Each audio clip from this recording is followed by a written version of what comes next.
Hello दोस्तों, आप सभी का एक बार फिर से स्वागत है हमारे चैनल हॉलीवुड हाइलाइट्स में। कहानी की शुरुआत में हमें थॉमस हार्बर को दिखाया जाता है, जो कि एक साइंटिस्ट है और उन्होंने साइंटिफिकली यह प्रूव किया है कि मरने के बाद एक दूसरी दुनिया है जो उतनी ही रियल है जितनी कि हमारी दुनिया, और वहाँ पर इंसान बहुत खुशहाल रहते हैं। और उनकी इस डिस्कवरी के बाद बहुत सारे ऐसे लोग जो इस दुनिया में परेशान थे, उन्होंने अपनी जिंदगी का खात्मा करना शुरू कर दिया ताकि वह दूसरी दुनिया में खुश रह सके। हालांकि थॉमस समझाने की कोशिश करते हैं कि दूसरी दुनिया कैसी है, इस बारे में हमें कुछ नहीं पता, लेकिन उनकी इन बातों का किसी पर कोई असर नहीं होता और लोग अब भी अपनी जिंदगी का खात्मा कर रहे होते हैं। इसीलिए वह अब किसी को इंटरव्यू नहीं देते और अपने प्राइवेट मेंशन में रहने के लिए चले जाते हैं। वहीं हमें डॉक्टर थॉमस के बेटे विल को दिखाया जाता है, जो अपने पिता की तरह साइंटिस्ट है और उसने भी उनके साथ उनके प्रोजेक्ट में काम किया है। लेकिन जब उसे पता चला कि इस प्रोजेक्ट की वजह से बहुत सारे लोगों ने अपनी जिंदगी का खात्मा किया है, तो उसने प्रोजेक्ट को छोड़ दिया। साथ ही वह चाहता है कि उसके पिता इस प्रोजेक्ट पर अब काम ना करें, लेकिन उसके पिता उसकी बात नहीं सुनते, इसीलिए वह अपने पिता से अलग हो गया। विल 2 साल से अपने पिता से नहीं मिला और आज 2 सालों के बाद वह बोट से अपने पिता से मिलने के लिए जा रहा होता है। बोट में उसे एक लड़की मिलती है जिसका नाम इसला होता है। इसला को देखकर विल कहता है कि शायद मैं तुमसे पहले मिल चुका हूँ। ये दोनों एक दूसरे से बातें करना शुरू कर देते हैं। तभी इनका आइलैंड आ जाता है, जहाँ पर ये दोनों एक दूसरे से अलग हो जाते हैं। इसके बाद विल का भाई उसे लेने के लिए आता है और उसे अपने पिता के मेंशन में ले जाता है, जहाँ पर बहुत सारे ऐसे लोग भी होते हैं जो अपनी जिंदगी से परेशान होते हैं। दरअसल विल के पिता ने यहाँ पर उन लोगों के लिए एक फैसिलिटी बनाई है ताकि वह यहाँ पर रहकर खुश रह सकें और अपनी जिंदगी का खात्मा ना करें।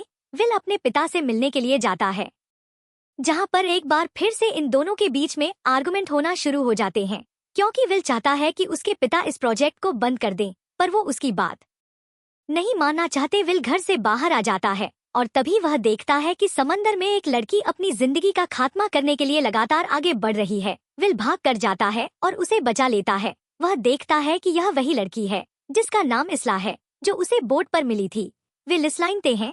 थॉमस अगले दिन अपने पूरे स्टाफ को, सभी लोगों को यहाँ पर अपने सामने बुलाते हैं और बताते हैं कि मैंने एक नई डिस्कवरी की है, जिससे हम मरने वाले इंसान की ब्रेन की फ्रीक्वेंसी से पता लगा सकते हैं कि मरने के बाद उसका ब्रेन कौन सी दूसरी दुनिया में जाता है, यानी कि मरने के बाद जो आफ्टर लाइफ है वह कैसी होगी। लेकिन उस दुनिया को देखने के लिए इन्हें एक डेड बॉडी की जरूरत है। हालांकि वह उनका साथ नहीं देना चाहता, लेकिन उसे अपने भाई और इला के साथ मिलकर हॉस्पिटल से एक डेड बॉडी को चोरी करना पड़ता है, जिसे वह अपने मेंशन में ले आता है। अगले दिन उसके पिता थॉमस उस बॉडी के ऊपर अपने एक्सपेरिमेंट करना शुरू करते हैं। वो उस डेड बॉडी के ब्रेन के साथ अपने बहुत सारे सेंसर को, इक्विपमेंट्स को अटैच कर देते हैं ताकि उन्हें पता चल सके कि मरने के बाद इस डेड बॉडी का जो ब्रेन है वह कौन सी दूसरी दुनिया में गया। लेकिन मॉनिटर पर कुछ भी शो नहीं होता। दरअसल इसका दिमाग जो भी दूसरी दुनिया में फील कर रहा होगा, जो भी वो जिंदगी जी रहा होगा, वो सब कुछ मॉनिटर पर आएगा। लेकिन जब मॉनिटर पर कुछ नहीं आता तो सब के सब डिस्पिटर सब अपने अपने कमरों में चले जाते हैं। तो विल उस कमरे में आता है जहाँ पर डेड बॉडी होती है। उसने जानबूझकर एक वायर को डिस्कनेक्ट कर दिया था। दरअसल वह नहीं चाहता था कि उसके पिता की यह डिस्कवरी कामयाब हो, क्योंकि उसकी और उसके पिता की वजह से बहुत सारे लोगों ने अपनी जिंदगी का खात्मा किया था और उसका गिल्ट आज तक उसके दिल में है। अब विल देखता है कि इस डेड बॉडी का जो ब्रेन है, यानी गिरने के बाद इस इंसान की एनर्जी ने एक दूसरी जगह ट्रेवल किया था। यह एक हॉस्पिटल होता है, जहां पर इस वक्त इस आदमी के कॉन्शियसनेस है। वह आदमी एक हॉस्पिटल के कमरे में जाता है, जहां पर वह एक ओल्ड लेडी से बात कर रहा होता है। तभी वहां पर एक दूसरी लेडी आती है और उसे वहां से जाने के लिए कहती है। विल ने सब कुछ मॉनिटर पर देखा है। वह इस बारे में इन्वेस्टिगेट करना चाहता है, इसीलिए हॉस्पिटल के बारे में वह इंटरनेट पर सर्च करता है और जल्दी वह उस हॉस्पिटल में पहुंच जाता है, जहां पर पहुंचकर वो देखता है कि जो विजुअल्स उसने मॉनिटर पर देखे थे, हॉस्पिटल उससे पूरी तरह से अलग है। उसे पता चलता है कि कुछ साल पहले इस पूरे हॉस्पिटल को रिनोवेट किया गया था और जो विजुअल्स उसने मॉनिटर पर देखे थे वो हॉस्पिटल के पहले के विजुअल्स थे, यानी कि मरने के बाद जो उस डेड बॉडी की कॉन्शियसनेस थी वो पिछले टाइम में, यानी कि पास के टाइम में गई थी। इसके बाद विल मेंशन में वापस आ जाता है। वहीं उसके पिता थॉमस अपनी एक एम्प्लॉय को निकाल देते हैं, क्योंकि उसने उनके एक्सपेरिमेंट के बारे में लोगों को बताया था, जो कि पूरी तरह से कामयाब नहीं हुआ। वहीं विल को दिखाया जाता है जो इसला के साथ है। ये दोनों अब अच्छे दोस्त बन चुके हैं। वो इसला को वो विजुअल्स दिखाता है जो उस मरे हुए इंसान के थे। वो बताता है कि मैं इस हॉस्पिटल गया था, लेकिन अब वह पूरी तरह से बदल चुका है। इसका मतलब यह है कि मेरे पिता थॉमस ने जो डिवाइस बनाया है वह इंसान की फ्यूचर की या प्रेजेंट की याद को नहीं बल्कि पास्ट की याद को दिखाता है। इस बात को इन्वेस्टिगेट करने के लिए दोनों के दोनों हॉस्पिटल जाते हैं, जहां पर डेड बॉडी की फाइल देखने से इन्हें पता चलता है कि डेड बॉडी के पिता की मृत्यु इसी हॉस्पिटल में हुई थी। साथ ही इसला एक बात को नोटिस करती है कि डेड बॉडी के हाथ में जो टैटू था और मॉनिटर पर जो विजुअल्स आए थे उसमें जो वो डेड बॉडी वाला इंसान था उसके हाथ का टैटू पूरी तरह से अलग है। इन दोनों को लगता है कि मरने के बाद कोई दूसरी दुनिया नहीं होती और अब ये उस लेडी को ढूंढना शुरू कर देते हैं जिसे इन्होंने वीडियो में देखा था। इन्हें पता चलता है कि वो डेड बॉडी की सिस्टर थी। हॉस्पिटल के रिकॉर्ड से उसे उसकी सिस्टर का एड्रेस मिल जाता है। दोनों के दोनों उसके घर पर जाते हैं, जहां पर इन्हें पता चलता है कि डेड बॉडी का नाम फ्लिप है। वह बताती है कि सालों पहले फ्लिप मुझे और मेरे पिता को छोड़कर चला गया था, यहाँ तक कि वह उस वक्त भी वापस नहीं आया जब मेरे पिता हॉस्पिटल में अपनी जिंदगी की आखिरी सांसें ले रहे थे। फिलिप की सिस्टर की बातें सुनकर विल को यकीन हो जाता है कि कोई ऐसी दुनिया है, यानी कि कोई अल्टरनेट रियलिटी जहां पर मरने के बाद इंसान का दिमाग पहुंच जाता है और फ्लिप का दिमाग भी इस वक्त उसी रियलिटी में है। वहीं विल और इला अब दोनों एक दूसरे के बहुत करीब आ जाते हैं। विल बताता है कि कुछ साल पहले मेरी मॉम ने अपनी एनिवर्सरी के दिन अपनी जान ले ली थी, क्योंकि मेरे पिता यानी कि थॉमस कभी उसे वक्त नहीं दिया करते थे, जिस बात से मेरी मॉम हमेशा परेशान रहा करती थी। इसल बताती है कि मेरा एक 5 साल का बेटा था। एक दिन हम दोनों के दोनों बीच पर घूमने गए थे। मेरी आंख लग गई और उसी दौरान मेरा बेटा समंदर में डूबकर मारा गया। इस बात का गिल्ट आज तक उसके दिल में है और एक यही कारण होता है कि उसने अपनी जान लेने की कोशिश की थी। वहीं हमें डॉक्टर थॉमस को दिखाया जाता है जो अपने नए एक्सपेरिमेंट को अपनी मशीन को अपने दिमाग से कनेक्ट करते हैं। हालांकि वह जिंदा है, लेकिन फिर भी मशीन को कनेक्ट करने के बाद वह अपनी उस याद में पहुंच जाते हैं जब इनकी एनिवर्सरी थी, जिस दिन उनकी पत्नी ने यानी कि विल की मॉम ने अपनी जान ली थी। दरअसल उनके दिल में भी गिल्ट होता है और अब जब वह मशीन के थ्रू उस वक्त में जाते हैं तो वह अपनी पत्नी को पूरा टाइम देते हैं, उससे बहुत अच्छे से बात करते हैं, जिस वजह से उनकी पत्नी बच जाती है। वह अगले कई दिन अपनी पत्नी के साथ बहुत अच्छे से बिताते हैं। कुछ देर के बाद वह होश में आ जाते हैं, जिसके बाद वह अपने बेटे विल और उसके भाई को बताते हैं कि इस मशीन के जरिए मुझे यह पता चला है कि मरने के बाद इंसान एक ऐसी दुनिया में चला जाता है जहां पर वह अपनी गलतियों को सुधार सकता है, यानी कि जो भी गलतियां उससे हुई थी, जो भी उसके दिल में गिल्ट होते हैं, उन सबको ठीक कर सकता है। यानी कि डॉक्टर थॉमस को इस मशीन के जरिए पता चला है कि मरने के बाद इंसान की कॉन्शियसनेस एक ऐसी दुनिया में जाती है जो उसकी उस दुनिया की एकदम हूबहू कॉपी होती है, जिस दुनिया को पहले वह जी चुका है, लेकिन उस दुनिया में उसे अपनी गलतियां सुधारने का मौका मिलता है। अपने पिता थॉमस की पूरी थ्योरी सुनने के बाद विल को सब कुछ समझ में आ जाता है कि डेड बॉडी फ्लिप की जो कॉन्शियसनेस थी वह हॉस्पिटल क्यों गई।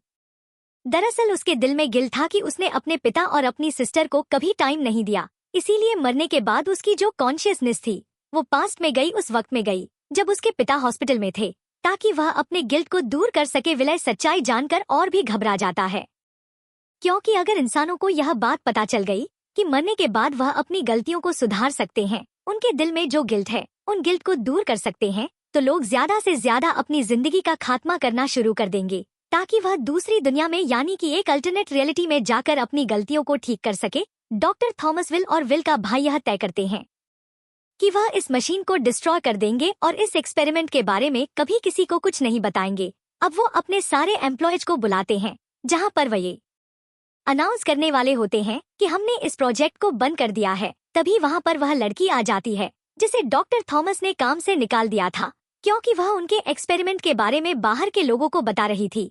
इसका नाम लेजी होता है। लेजी के हाथ में गन होती है, जिससे वह इसला को शूट कर देती है और कहती है कि मैं उसे मार नहीं रही बल्कि उसे रिलोकेट कर रही हूँ। इसला के मरने के बाद विल बहुत ज्यादा परेशान हो जाता है। वह तय करता है कि वह अपने आप को मशीन से अटैच करके इसला से मिलने के लिए अल्टरनेट रियलिटी में जाएगा, और जब वह ऐसा करता है तो वह उस पल में नहीं पहुंचता जहां पर इसला को गोली मारी गई थी, बल्कि वह उस पल में पहुंचता है जहां पर वह पहली बार बोट में इसला से मिला था। वो ये देखकर हैरान होता है, क्योंकि उसे इस पल में नहीं होना चाहिए था। वो इसला के पास जाता है और पूछता है कि मैं यहाँ पर कैसे आया, मुझे तो उस पल में होना चाहिए था जहाँ पर तुम्हें गोली लगी थी। ताकि मैं तुम्हें बचा सकूं। इसला कहती है कि यह तुम्हारी यादों का एक हिस्सा है। पूरी की पूरी दुनिया तुम्हारे दिमाग से बनी है, इसीलिए तुम इसे कंट्रोल करते हो। तुम एक तरह के लूप में फंस चुके हो, बार बार तुम इन्हीं पलों को जीते हो। विल कहता है कि मैं कुछ समझा नहीं, और अब इला उसे बताती है कि रियल लाइफ में जब हम दोनों के दोनों जिंदा थे तो हम पहली बार इसी बोट पर मिले थे। जब तुम अपने पिता से 2 सालों के बाद मिलने के लिए घर जा रहे थे, हम दोनों ने इसी बोट में एक दूसरे से बहुत सारी बातें की। लेकिन जब आइलैंड आया तो मैं आइलैंड पर उतर गई, पर तुम नहीं उतरे क्योंकि तुमने अपने पिता से मिलने वाले फैसले को बदल दिया था। इसीलिए तुम बोट से वापस अपने घर लौट गए, पर मेरे दिल में मेरे 5 साल के बेटे की मौत का गिल्ट था। इसीलिए मैंने अपनी जिंदगी का खात्मा कर लिया। अगले दिन जब तुमने अपने घर पर मेरी मौत की खबर पढ़ी तो तुम्हें बहुत पछतावा हुआ। तुम्हें लगा कि अगर तुम वापस नहीं लौटते और आइलैंड पर उतर जाते तो तुम मुझे बचा सकते थे, जो तुम नहीं कर पाए। इस वजह से तुम बहुत ज्यादा परेशान होने लगे। तुम डिप्रेशन में आ गए और तुमने भी अपनी जिंदगी का खात्मा कर लिया ताकि मरने के बाद अल्टरनेट रियलिटी में तुम मुझे बचा सको। तुमने कई बार कोशिश की लेकिन तुम मुझे बचा नहीं पाए, और जैसे ही तुम अपने अटेम्प्ट में फेल होते लूप एक बार फिर से शुरू हो जाता। तुम मुझे फिर बचाने की कोशिश करते और फिर नाकामयाब हो जाते, और जब भी तुम्हारा लूप खत्म होता तो तुम्हें पिछले लूप की कोई याद नहीं रहती। लेकिन जब पिछली बार तुमने मुझे बचाने की कोशिश की तो तुमने मुझे बचा लिया। फिल उसकी बातों पर विश्वास नहीं करता। वह कहता है कि तुम्हें लेजी ने गोली मारी थी।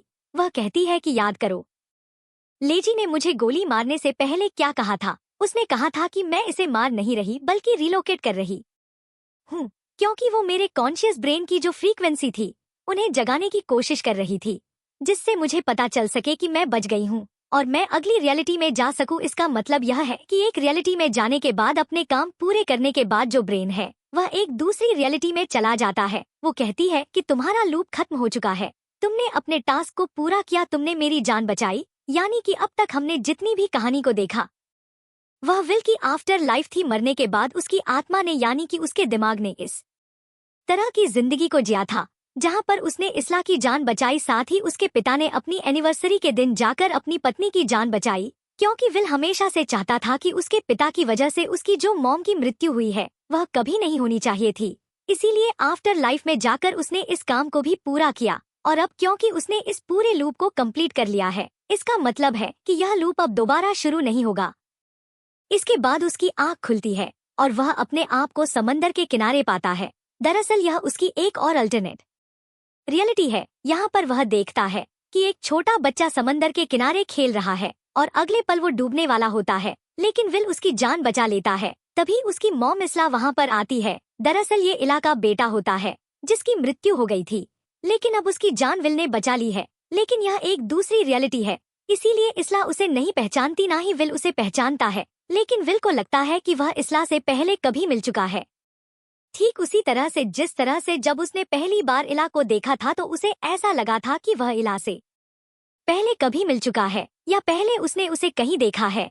इसका मतलब यह है कि हो सकता है कि उस रियलिटी से पहले भी वह अपनी किसी दूसरी रियलिटी में इसला से मिला हो। दरअसल इस कहानी में बताने की कोशिश गई है कि मरने के बाद मरने से पहले बहुत सारी ऐसी दुनियाएं होती हैं जो दुनिया हमें उतनी असली लगती है जितनी असली यह दुनिया है। हो सकता है कि हमारी जो असली दुनिया है जो हमें असली लगती है यह भी कोई रियलिटी हो और हमारा अस्तित्व कहीं और ही हो जहां हमारा अस्तित्व पूरी तरह से अलग हो, और उन दूसरी रियलिटीज में भी हम इन्हीं लोगों के आसपास रहते हो जो इस वक्त हमारे आसपास हैं, लेकिन हमारे रिश्ते, हमारी सिचुएशंस वहां पर अलग हो सकती हैं। आपको इस बारे में क्या लगता है? कमेंट बॉक्स में जरूर लिखें। उम्मीद करते हैं कि यह कहानी आपको पसंद आई होगी।